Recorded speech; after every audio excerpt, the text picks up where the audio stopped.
Hello and welcome to another episode of the Complete Agent Podcast, where each week we get together to talk all things estate agency. My name is Dave Warburton, and today I'm joined only by Mr. James Kendall. Ian is, where is Ian today? He's out, I think he's got something on with... He's probably going on holiday, mate, to be fair. Yeah, he is going on holiday tomorrow. He's got family commitments, as I think Michelle has. So it's just myself and JK, no special guests.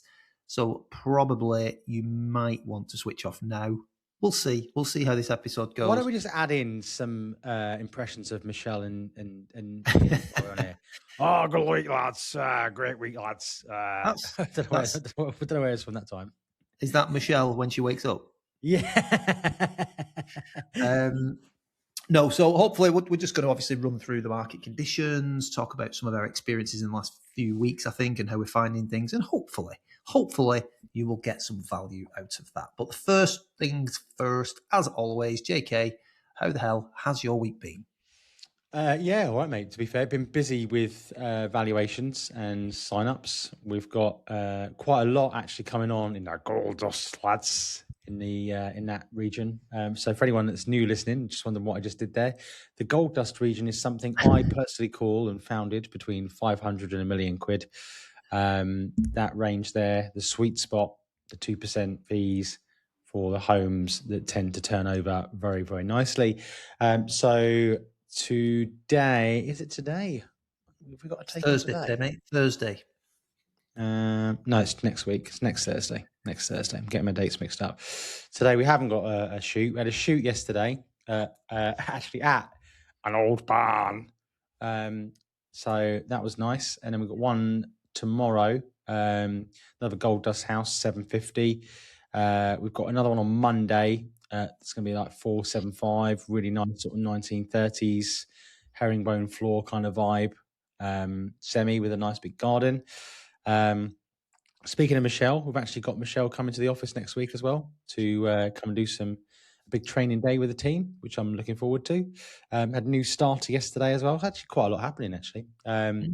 Got a farmhouse take on next Wednesday, taking on a nice Victorian place next Thursday. So yeah, I mean, there's to be honest, there's quite a lot in the diary at the moment. We're packing it out with take-ons. Sales haven't been too great in the last week, but what we have been doing, I do think there will be value on the pod is price realignments and changing up the prices. And that's really started to generate some interest, getting those price realignments. And I think if you're listening to this, you've got to, and we'll unpack it later on, but having conversations with people. And also, I think you said it a couple of weeks ago, Dave, and I kind of took note on it, where the new homes that you're going to, you really are going in hard on price, because when it comes on the market, you don't want to be going, oh, right, great, we've launched, we've had 2 viewings at the start, you've done a pre-launch strategy, it's not going anywhere, and we're waiting another 8 weeks to reduce by 50 grand. Like, we're just ripping the Band-Aid off early, having that conversation up front. The pre-launch is great for that. But yeah, listen, let's unpack that later. Tell me how your week's been, mate. Let me tell me, are you negotiating 7 offers this week? Let me just count up the offers. I've got it on my screen in front of me. It's 1, 2, 3, 4, 5, 6, 7 offers. No, there's not. There's not 7 offers. There's actually 8 offers that we are negotiating across 5 houses, JK. So I'll be a bit more specific. Are 7 people still waiting for a call back from the last 4 weeks? Is that what it is? I'll be honest, I don't even know who they are.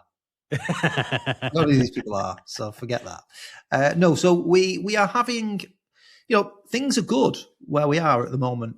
As I say to everybody, people always keep saying to me, how is the market? And I always say to them at the moment, if anyone's telling you the market is terrible, I just don't believe them. I think they're just using it as an excuse. It's quieter in certain areas. What I would say, JK, a bad market is something like a recession market where people can't afford to buy. But the reality is banks are lending. All the statistical data shows you that buyers are buying. We are just transitioning into a new market. And in many, many areas, there is an element of the unknown. And you've got to try and factor that in. You've nailed it a few times, talking about trying to get people on different pricing bandings and stuff like that. But this is not a market for testing the water. It just isn't. If you test the water in a falling market, the likelihood is you're going to give away equity by waiting to drop your price. And the good thing I would say about this market as well, JK, where we've had some properties reduce significantly before they sell, is that they are brilliant test cases to show clients. And I can think of 3 really good examples right now where, telling stories in valuations really, really helps. The first one in particular, this is a property that started life at 850. In fact, it was at 900,000. And the guy, as a business owner, I always look at this and say, is somebody motivated to sell this property at some point in the future? You take a commercial decision. And he definitely was. He'd already bought his second home. It was going through. He didn't want to sit on this property and have it rented out or anything like that. It was always going to be sold. And all the data told me last year, 800 to 850. And we had that conversation. And he said, oof, right. Well, the lady across the road who owns an estate agency suggested it was worth 900 plus. He didn't want to use her. He felt there was a conflict of interests and stuff. He said, I'd like to start it off as over 9. And I was just, right, I'm not sure about this at all. I don't think it's going to go, but it's something that he needed to get out of his system, which he did. He dropped it to 850 after about 3 or 4 months. He then dropped it to 800 and it sold last week for 760,000, which is a massive, massive drop. And honestly, I feel that if he'd gone on the market at the numbers that we'd properly discussed last year, he would have sold that house. It's not a great result on the surface for Burton James. That might look like a bit of a bad result in the end because it was, on the market at 9. It's been agreed at like £760,000. It's a huge drop. But ultimately, I look at it and I take a business decision. I say it wasn't my price anyway. And what it has also done is given me an absolutely perfect test case to show people. A great example of waiting and waiting and waiting and giving away equity, because I am absolutely convinced he would have sold that for 800 plus had he done it right away last year. Yeah. The other thing is the power of the pre-launch, JK. Obviously, the way we do things, obviously going out to valuations at the moment and talking about not worrying about the price, seeing what the feedback is before you actually go to Rightmove. We've obviously got a specific strategy that we share with our members and launch to the market. And this is just brilliant for homeowners because it gives them an opportunity to see what's happening. And we've had 2 cases in the last month, which I think have been really, really good. One where all the data suggested £550,000. They'd had agents tell them £600,000. And we did a proper pre-launch, had tens of thousands of impressions on their advert. And the feedback overwhelmingly was that 550 was probably punching in this market. So we went back to that particular client before we launched to Rightmove and just said, look, this is the feedback. We've had 50,000 or so impressions on it, which we had. And we showed them sort of the video reception and things like that. And you now need to decide what is your priority. Is it getting to this new destination that you go into, which they want to be in September? Or is it maybe an extra £25,000? Is that going to significantly alter your life? Only you will know. You let me know what you want to do. I'm happy to try it at 550, but the market suggested that that's stretched. Following a 24-hour sort of thought process, they said, no, I think we will be a bit more keen. And we did offers over 5. I tied that up last night at 515, which is market value. And then the other one, it went the other way. We had another property that's been one of our most successful pre-launches ever. The market suggested on this particular house, it was £700,000. We did a pre-launch on it. It was unbelievable, the response. We did loads of viewings before it went to Rightmove. And when we actually got ready to launch to Rightmove, it was the opposite conversation. We were saying, do you know what? I think this house is going to be a bit low on the 700 side. So let's push it a little bit. And we did. We pushed it to 750 and it sold at 735. So the homeowners are delighted. And it's just all about managing the expectations, JK. I just find that buyers are out there, certainly where we are, up north, in abundance. It's about managing the pricing and managing the strategy. And one of the members, I'll not name her, she probably won't be bothered, but you'll probably know who it is in the group, has had some amazing success over the last couple of weeks, just getting the price point right, being quite aggressive. She's taken one or two, I think, off other agents where they've not been able aggressive, to have these. Probably the wrong word. What do you mean? Proactive. Aggressive. No. Get your price right, mate, all right, or I'll fill you in. No, yeah, she wasn't threatening to beat the owner up or anything like that, but aggressive with the pricing strategy because she knows it's the right thing. And she's reported this week that she's done like 2 or 3 different open houses almost on these 3 different homes with like 15, 20 viewings, well over asking price. It just works. If you can get the strategy right. And I've spoken many times in the past sort of 12, 18, 24 months about a recession-like feel to the market. And it still does have that. And it's not by way of numbers, it's by way of buyer behavior. So I think that if people can adopt that mindset and understand exactly what's happening, then they'll have a lot more success when it comes to listing properties at the right price and getting homeowners to reduce. And I've just realised that you asked me how my week's been. And I've just gone off on a bit of a tangent. The podcast. Yeah. But no, so lots of offers. We've done 5 take-ons, I think, 5 take-ons. We've got loads in photography as well. To be honest, we are crazy busy at the moment and doing our best to manage the workload. I can't get a valuation in for a couple of weeks. Take-ons, same. So yeah, it's all good. But the overall sort of message from me really and how I'm feeling about things is, one of positivity. And I just think it's all about managing expectations, JK. Just on the subject of the market, I was chatting to Gatesy the other day and he was going through the data, which you might be surprised to learn. And he said that withdrawals are down massively. And the sentiment, I think, seems to be in the market at the moment is that people are getting real with the market rather than just taking it off and trying again. Because I think the stat is 40% of withdrawn stock comes back on the market within 2 years. And I think those same old people that are withdrawing and coming back on and withdrawing and coming back on are kind of breaking the cycle now and going, actually, how long are we going to keep withdrawing and trying to get this price that doesn't exist? Just to go back on what you were saying about valuations, I think the agents that are winning in this market, and my success rate has been phenomenal recently with because I've been doing all the vals in my business recently, and our success rate and conversion rates through the roof at the moment. And I'm just finding the conversations I'm having with people when I go out into the living room is very much like it's always a strategy meeting. It's never a valuation. It's not what I think it's worth, not what they think it's worth. It's very much all about the strategy.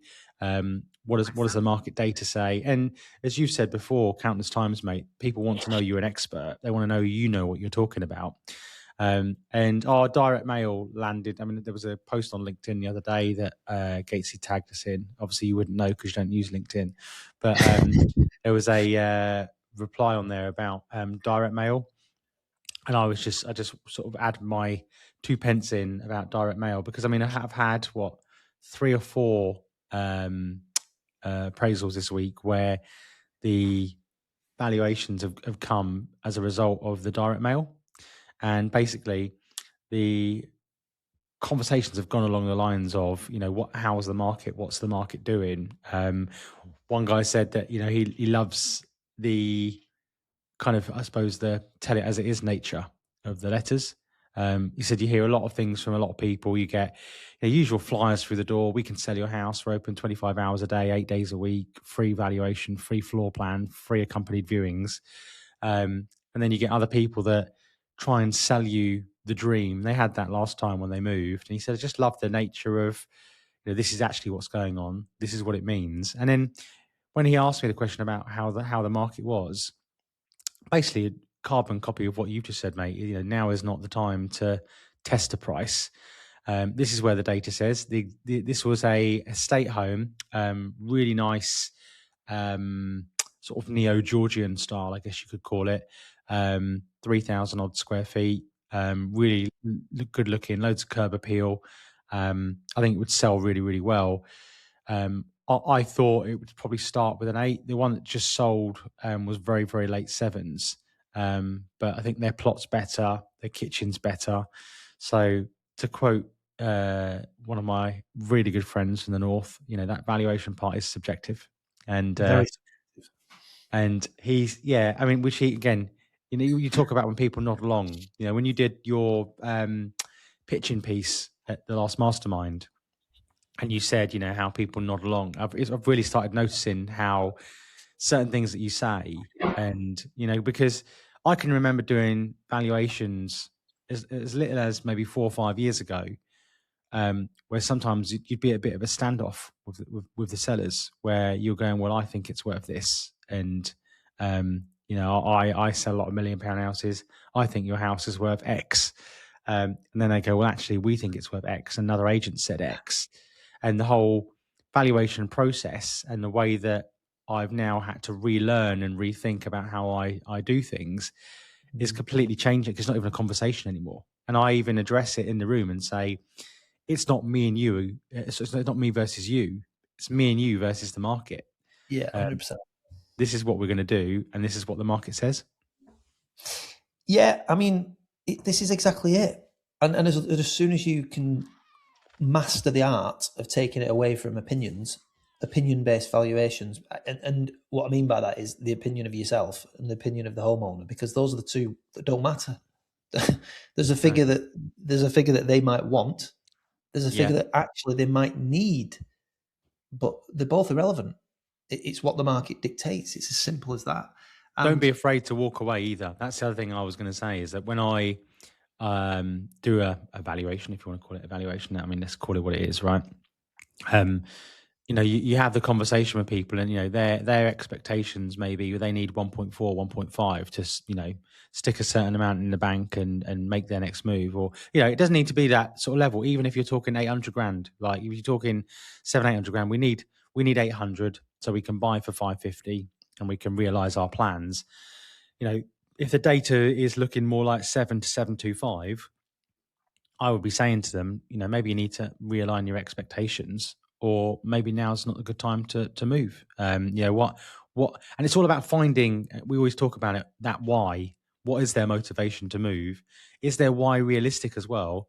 And sometimes, you can win the best business by unpacking the seller's actual plans and saying, well, look, is that realistic? You want to buy X, Y, and Z.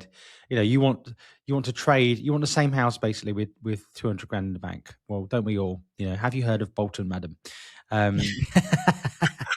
But jokes aside, it's about unpacking that why. Sorry, Dave, you were just about to say something. No, I wasn't. I was just taking a sip of Diet Coke. And which reminds us, this podcast is sponsored by Diet Coke. Quote Dave 10 for a discount. It's not. Yeah. I do. I mean, look, everything you're saying is correct. I just think that you need to understand what it is that they are trying to achieve ultimately, and this is, I think, the mistake. And so many agents do it. They're going in there with best price guide comparables for homes and telling them all about themselves, giving an opinion on value and losing the owner. And I think educating the owner is the key thing. I don't, particularly the mid to higher end. I mean, I don't want to discredit the lower end of the market. I've got a business that operates in it, but they just want the truth, and they want to know that somebody who is handling their sale knows what they're talking about. And then it's up to them to make informed decisions. I had a seller review with someone yesterday. His house is above what I think it's worth. Or certainly, again, that's a bit of a contradiction, isn't it? It's worth what the market dictates. I think it's above that, what he's listed it at. It is an unbelievable finish, this house, and he is on one of the best roads. But at the moment, the market doesn't agree. And the conversation we had yesterday was, well, I have sold one around the corner that's a similar size. It might not be as desirable, but it's sold for £200,000 less than what you're asking. What is your priority? Do you need to get this away? It's an empty house. You're on the other side of the world. What do you want to do with it? And his mindset is, I've put so much into it. I do not want to sell it for that kind of level. Certainly not at the moment. So the conversation is geared towards, well, if you wait, you might lose value. If you wait, who knows? It might rise in value. We don't know. The barrel of oil came down recently, isn't it? The last few days. We're back to pre-war values, interest rates. A few of the lenders are adjusted straight away. We might just have a purple patch and he finds the right buyer. I don't know. But you might also you might not. renting it. Yeah, exactly. This is all the unknown. We can only deal with what we're dealing with today. And right now the market doesn't agree. So if it doesn't work for you, have you considered renting it perhaps for 6 to 12 months? And that's a new conversation that we've started. So it all comes down to them, but they just need to know they're in good hands, that you're going to tell them the truth and align. I think just align that valuation. If you're coming in with your data value and it's 5 or 10% above, don't pop open the champagne. If it's 5 to 10% below, don't be disheartened.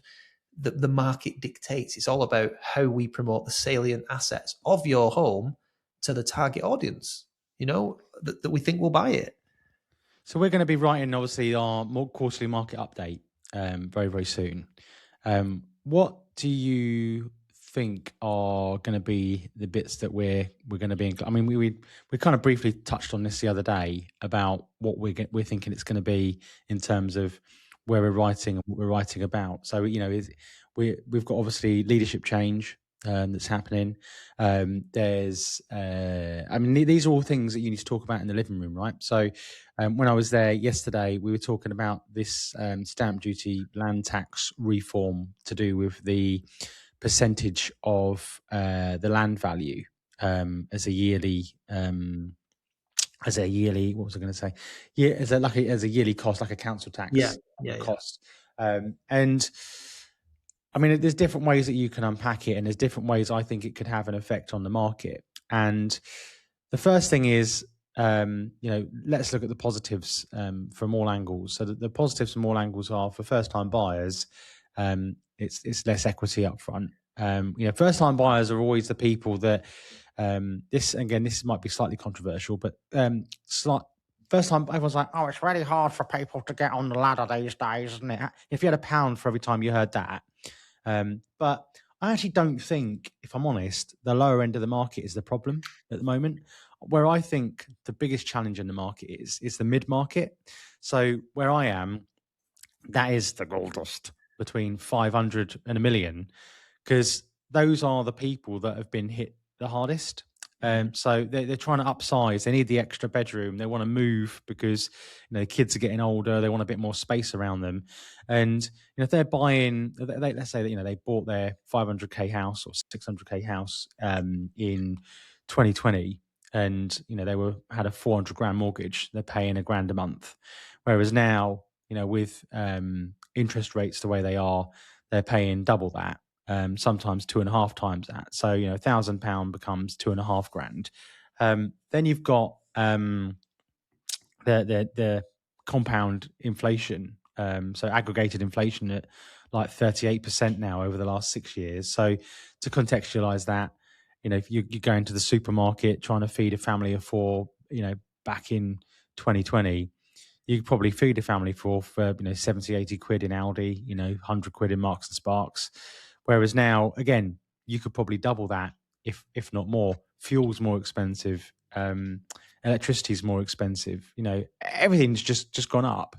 So I do feel like there's a big barrier with that stamp duty. So if you're looking to go from 600 to 800, there's another 30, 40k that you've got to find cash that you can't mortgage. And I do feel like that barrier to entry would definitely help on that, because 30, 40 grand's a new kitchen, it's a new bathroom, like it's loads, it's moving fees, it's cash that is tied up in equity that could be utilized for better things for the sort of broader economic picture.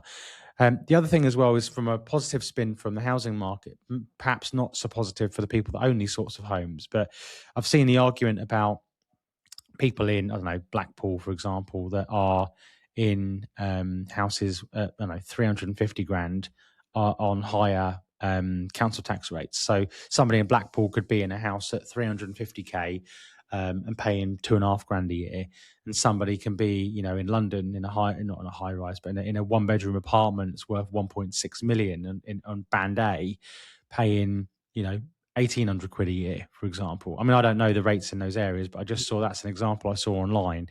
And if those people are then hit with a yearly charge, I mean, that's the extreme example. But I do think the upper end, so those generational homes where people have lived in them for 80 years, and you've got Ethel rattling around in the sort of £3.5, £4 million house that really should move, but hasn't necessarily got the desire to move because she's always been there, was all of a sudden hit with an £8,000 a year additional bill, and she doesn't really want to pay. That's gonna almost force their hand to move.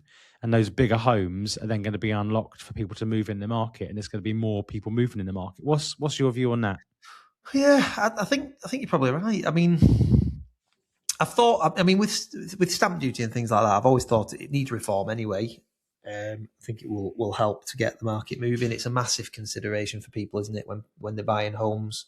I mean, even the second, a lot of the stuff people we deal with at the top end of the market, as you know, JK, will have second home stamp duty as well, and they factor that in when they're buying. But I mean, if we're talking about sort of content of the letter and what's affecting the market and all that sort of stuff, it's just, to me, it's just the usual stuff, and a lot of it's noise.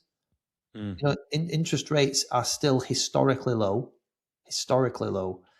The cost of moving is a problem for people, of course. Sorry, the cost of living is a problem for people. Yes, everything that you've just said is valid, and costs are rising. So it's something that we need to be aware of, but it's no different. There's always something, whether it's stamp duty changes, whether it's a new government, Andy Burnham coming in, whether it's a World Cup, Wimbledon. We're coming up to that season now, aren't we? Where estate agents will be saying your house is not selling because Wimbledon's on. Yeah. There's always something. And the reality is, unless, I mean, I'm going to caveat this in a minute, but unless there is a major recession from poor financial decisions and a bit of a financial crash, the market will always move. And the fluctuation in the number of sales and values, etc., will be up and down always. But the buyers are out there. So I think homeowners just need to know what is affecting buyers' decisions. So, we'll be focusing on the fact that, the Middle East has caused a bit of a confidence problem. It has. There's no question about that, because interest rates became a bit more expensive over the last few months. But the outlook is a little bit brighter, particularly as a barrel of oil has just come down. And immediately in the same week, a few of the major lenders started shifting their interest rates, and they came down a little bit. Yeah. But there's quite a bit of confidence there. I think obviously, the leadership change and the government that everybody's had enough of is, again, more noise. But we know as estate agents, it does impact activity because we've seen it so many times. Like when we saw it last time, what was it, last year? We had the budget coming up. Budget, yeah. Yeah, and it slowed right down. The market did slow down leading up to it. But guess what? Properties were still selling. But they did slow down. And then we had the interest rate drop at the end of the year. We came back in January and it was absolutely buzzing. One of the busiest markets we've had for years, January and February. And then Donald Trump entered the mix end of February and it slowed down again. So it's just peaks and troughs that you've got to manage. And if you choose to sell in this market, you've got to choose to sell in the conditions that are, you've got to choose a strategy for the market that you're in. And I think that's always the message. So it's just about delivering.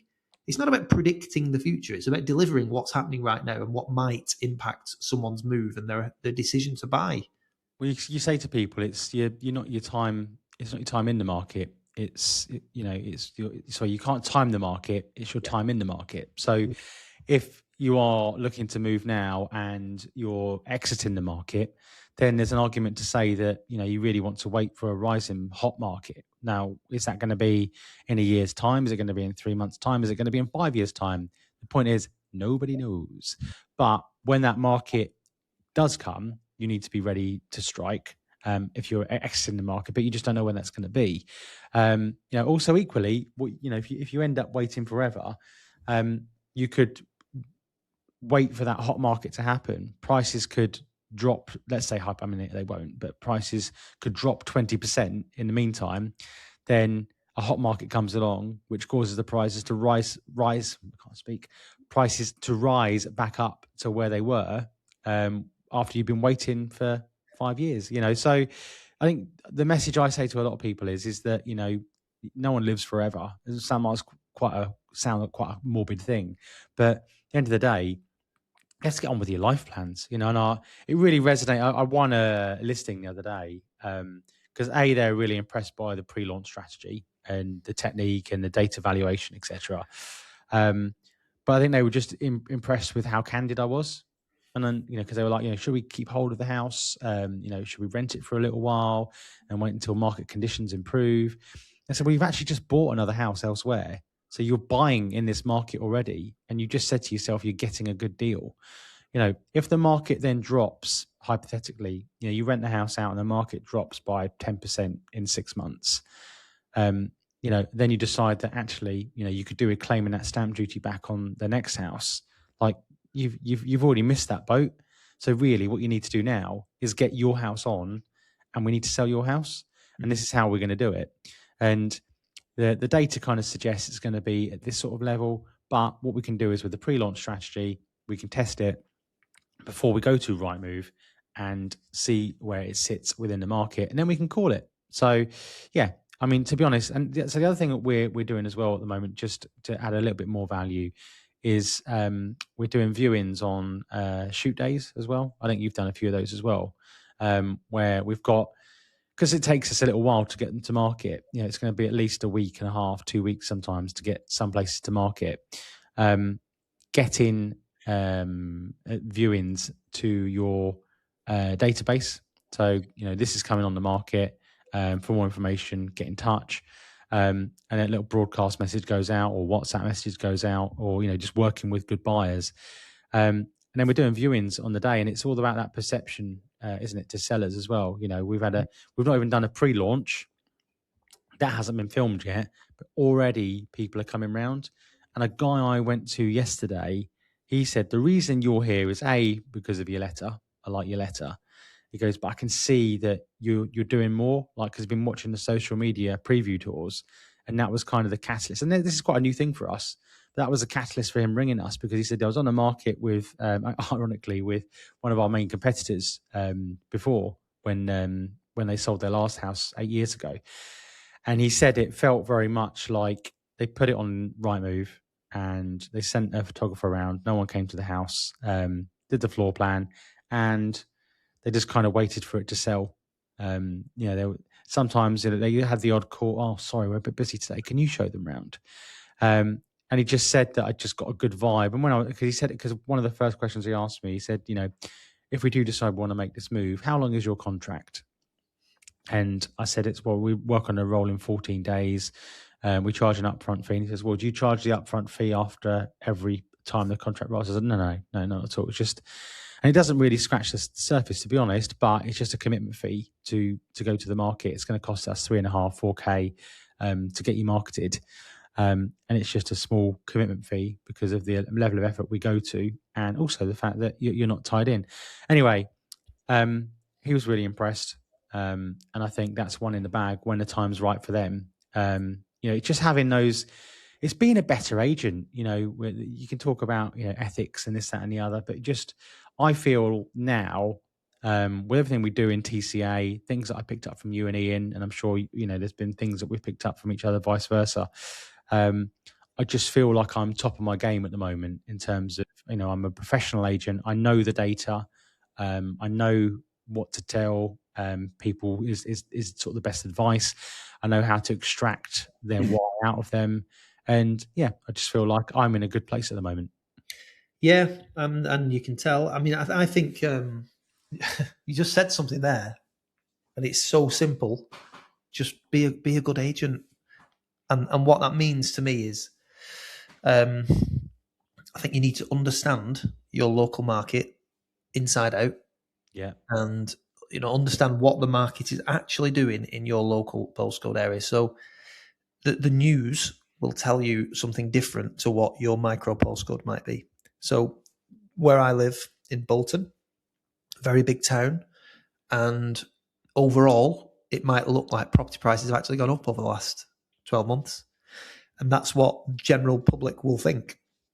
And when you go to their house, they might have read a report that says, oh, Bolton's gone up, hasn't it?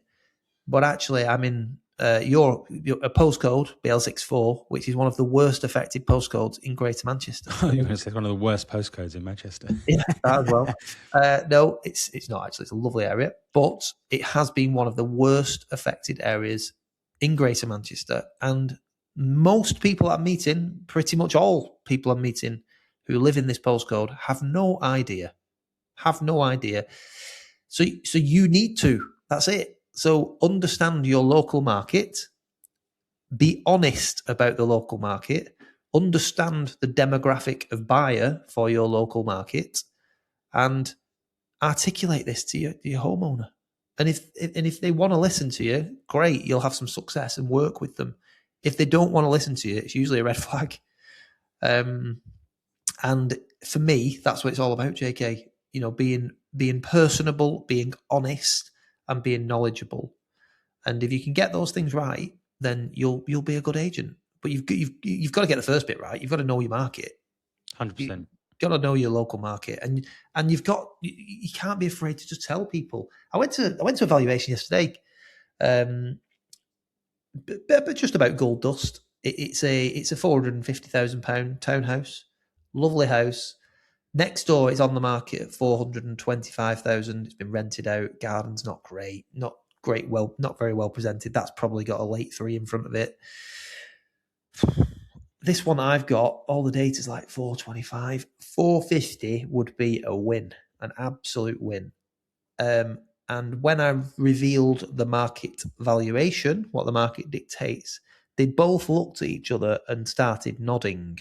And I said, right, okay, what were your hopes and dreams for this property? She said, well, yeah, that's, to be honest, before we started all this, we thought 450, maybe a little bit less. And I said, yeah, 450 would be punching. But do you mind me asking what the sort of in joke is? They were both laughing at each other. And the previous agent who's quite local and knows the market, or should know the market, was telling him it's 525,000. It's just miles off. I just don't. There's absolutely no explanation for where that number comes from. But this particular agent is very, very well known in the area. They are very local to the area, and on the back of presenting data, all I've done is really backed up what they thought as well. They have got a little bit of a handle on the market. They've not been wowed by somebody telling them something too much. They appreciate the honesty. They've got plans, and they're important plans. It's unfortunate circumstances where this couple have found themselves, and they need to sell this house, and they've got somebody going in there telling them the house is possibly worth £75,000 to £100,000 more than it is. And to me, that's negligent. What if this couple take that advice, go and speak to their financial advisor, do a load of sums, think about their move that they need to make, and then go on the market and sit there for 6, 12, 18 months, having to make more mortgage payments, council tax payments, completely blindsided, and end up having to totally restructure their lives and moves over the fact that somebody just didn't bother doing the homework and didn't understand the market. I think it's really poor. So just be a good agent. Understand your local market. Tell people about it, and be a good marketeer. Yeah, as simple as that, really. But just be a good agent. No, could you, like I said, just to contextualize it just very quickly before we wrap things up, can you imagine going to like a brain surgeon and, saying, right, brilliant, we're going to get my brain surgery underway, what are my chances? Yeah, pretty good. Yeah, pretty good. Yeah, no worries. And so, how does this process work? Well, we just open you up, cut a few bits and pieces out, and then we sew you back up. That is, the level, and we're talking about someone's most valuable tax-free asset. If you contextualize it, and I sometimes say that to sellers, I use the brain surgery analogy sometimes and say, there's brain surgeons. I mean, no disrespect to brain surgeons, I'm sure there's no brain surgeons out there like that. Certainly not in this country anyway. But that is kind of almost that sometimes a lot of sellers treat their equity with a huge lack of respect, just looking for sometimes just searching for the cheapest fee. And the cheapest fee can often be the most expensive because you just don't end up with the right result. As your lady found out, your gentleman, found out with the other valuation at 900k. That's where I think it should be, because this again, opinions. Data doesn't care about opinions, and here he is later on, 40k plus down because of somebody else's opinion. So the data is the data. Opinions are just exactly what they say they are. And hopefully this has been a valuable weekly podcast, and we will look forward to seeing you next week. Anything else to add, Dave? Before we go, England won last night, 2-1. They did indeed. Mexico on Monday early hours. What are your predictions for that game and the rest of the tournament? My predictions for that game is that we will probably end up losing. I got to be honest, based on the result in the last game. Having said that, I can just see so many people turning off now, by the way. But anyway, it doesn't matter. We're having fun. My prediction is, I think he needs to sort out the right back role. I don't think Ezri Konsa should be anywhere near centre back. I think Ezri Konsa, if he's going to be in the back line, needs to be right back. Mark Gay, John Stones, centre back. Nico Riley. Again, they've got 3 Man City players at the back there, all used to playing with each other, all used to communicating, although Mark Gay is relatively new. And then you can put Rice and Anderson in front. Anderson didn't have a great game the other night, but he's still pretty solid. I think then Bellingham goes in front. Then I have to say, I think obviously Harry has to start up top. And I mean, for me, again, this will be controversial. I'm sure I'll get lots of hate mail for this, but Bukayo Saka is miles clear of Noni Madueke. Noni Madueke, he is the English Timo Werner. Like, he run and then literally run to the byline, not take his man on, and then just pass back. It just frustrates me. Marcus Rashford didn't have an amazing game, but at least he's trying to make things happen. At least he's trying to beat his man. I do think Anthony Gordon started the first 2 games and didn't do very well. Came on last night and did really well. Yeah. I have to say, I possibly would start Gordon over Rashford, only because Rashford stretches defences. Yeah. So later in the game, I think Rashford would be a better option. You'd hate to have him running at you the way he does and running in behind. So maybe that. I hear what you said about Madueke, but again, quite controversial. I just don't think Saka is fit. No, he's not. There was one when he just come on yesterday. I don't really remember it, but the ball was launched over to him, quite a routine ball to control. Yeah. Went for a throw in, and then I saw that. Yeah. He's not at it. And so many times over the years, you'll think back to when Beckham did his metatarsal and Rooney did the same, and we rushed them back, and they just had crap tournaments. And what I would credit Tuchel with is that he's not tried to put square pegs in round holes. He's just picking people on form. I just think he's made a couple of errors with the selection. For me, Harry Maguire should be there, not just there. He should start every game. I'm a United fan. I don't think Maguire is the best defender in the league by any stretch of the imagination, but he's experienced at international level. He's a good player. He's reliable. He's fit. Yeah, I think he would have been brilliant. And I just, there must be something with Trent. I know he's not the greatest defender, but his delivery is unbelievable. And I can't believe we now don't have a follow-up right back, a backup right back. It's just strange for me. I must admit, Harry Maguire definitely should have been on the plane, in my opinion, regardless of what you think about him in the league. I don't think Jed Spence should be anywhere near the plane, especially based on last night. He just not at the level. No, he's not. I'd have had Luke Shaw and played him at right back over Jed Spence, I'll be honest. This is the funny thing. I mean, you've got, Reece James on his day is probably the best right back in the country. But when Thomas Tuchel said after the game, like, no one saw that coming, Reece James getting injured, I'm thinking he's the most injury-prone right back I've ever seen. I love Reece. Like, he's my captain, but I just, he's made of glass, unfortunately. He is. He absolutely is. And, everybody saw that coming. And Luke Shaw has had his best season in the United shirt. He's pretty much played, I think he played every game. And so he was on form. So I don't know why he didn't go, really, personally. I do like Nico Riley, but defensively I think Shaw's a bit better. This is the TCA podcast, if you still listen to it, by the way. This is a bit of the World This Cup. is not the Gary Neville podcast. No, not sorry. Gary Neville and Alan Shearer talking. But no, I think... who do you see winning it? So just to cap off, who wins the tournament? Do you know what, right? Before the tournament started, I said, I think there might be a surprise winner this year. And at the moment, you'd go, well, the surprise package might be Mexico. I just thought climate, all that sort of stuff. I just had a feeling for it. And then you see people like Germany going out. Be interesting to see how Spain get on later. Holland are out, but I didn't expect them to do much anyway.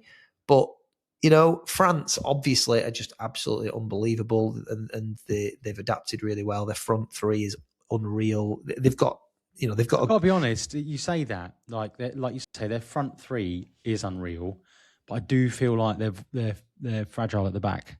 You can get at them, but it's if you can get the ball off them. I think that's the problem. And Michael Elise, by the way, what a player! Right. So let's have a look at this. Michael Elise up against Nico Riley defensively, and then on the other side you've got Mbappe going up against who? We've got no one at the minute. Well, I think it's got to be Declan Rice, isn't it? Possibly Declan Rice, but he's absolutely rapid. So it's difficult. Or Ezri Konsa then, realistically, isn't it? It's got to be Konsa. Well, yeah. I reckon, because obviously I know Tuchel well from when he was at Chelsea. I have a feeling if we do end up playing France, and if he played France in the final, I reckon we would go 3-5-2. Maybe. We'll have to wait and see. I mean, I think if we get past Mexico on Monday morning, I think we probably won't. Yeah. I think that's the biggest stumbling block. I think we get to the final because I think we've got Brazil after that. Yeah. If they get through, and I don't know that Brazil are not Brazil. You know, no, they're not Brazil. We're not talking about Ronaldo, Ronaldinho, Rivaldo. You know, No. It's not the Roberto Carlos era, is it? No, I think we beat Brazil, and therefore we get to the final. I just don't think we'll have enough to beat France. So I would say, and my prediction is probably, I'd like to say it's going to be a France-England final just because I'm patriotic, but I am worried about Monday's game. And I've got a feeling Mexico might do us. If they do, I think it's a Mexico-France final that France will win. I think something about Mexico. We'll see.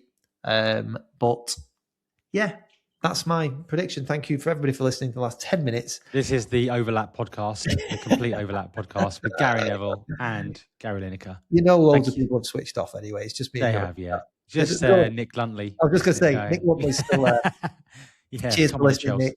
Yeah. Right. How did Chelsea do this season, Nick? Yeah, you went quiet again, mate. You went quiet again. Really good. Just as well as Man United did. A lot better than I did. Huh? Saying my father-in-law is a Chelsea fan. He bet me at the start of the season that Chelsea would finish high at £100, and that dropped in my account just at the end of the season there. So shout out to Chelsea. Thank you very much. Right. We'll see you all next week if you're still listening. And we look forward to it. Cheers, guys.